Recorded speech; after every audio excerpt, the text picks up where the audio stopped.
AI liability cases entered a new phase this week, targeting what chatbots operationally do rather than what they say. Between active shooter lawsuits, autonomous cyberattacks, and outright bans targeting youth, AI is being litigated and regulated as a high-impact product, not just conversational software. 2 students wounded in the Florida State University shooting are suing the OpenAI Foundation.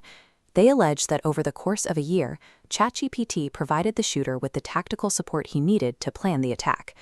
The complaint details a year of warning signs without escalation. 3 minutes before the shooting, the chatbot instructed him how to remove his shotgun safety. The same week, OpenAI published safety commitments, promising parental notification.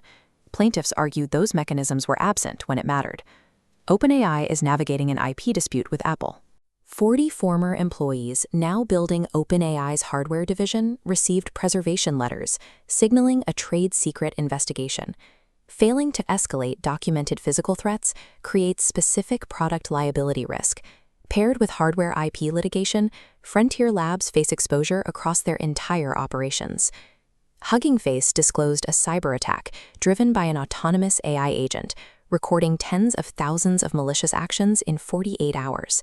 Commercial AI guardrails refuse to process the hostile code, forcing defenders to read the evidence using a self-hosted, open-weight model. Commercial API guardrails currently cannot distinguish between a malicious attacker and an incident responder holding evidence. Enterprise security teams must now secure and self-host open-weight models to ensure they aren't locked out of their own breach investigations. This chart compares AI refusal rates for political satire. The Oversight Board ran 13,000 prompts and found that models refused critical material 14% of the time for speech-permissive regimes, but 34% of the time for speech-restrictive ones. Regulators are moving beyond speech. The UK mandated session breaks for chatbot users under 18 and cracked down on services offering unverified mental health advice.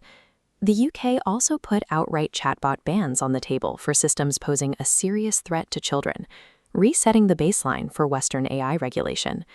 In China, regulators forced the suspension of companion AI features on major platforms. Millions of users were abruptly disconnected, resulting in documented emotional withdrawal.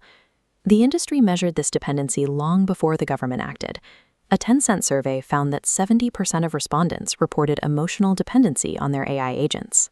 Unverified clinical advice, deep emotional dependency, and political refusal rate disparities are now quantifiable compliance targets driving global legislation. A new framework published on Archive offers an architectural solution for this liability. It requires a clinical expert's approval to act as a hard-coded gate for building depression symptom AI datasets. The system uses a dual memory architecture that learns from the expert's red pen corrections. It absorbs human feedback without requiring a full model retraining run. As liability for operational failures grows, human oversight is transitioning from a policy suggestion into a hard-coded requirement in the product pipeline.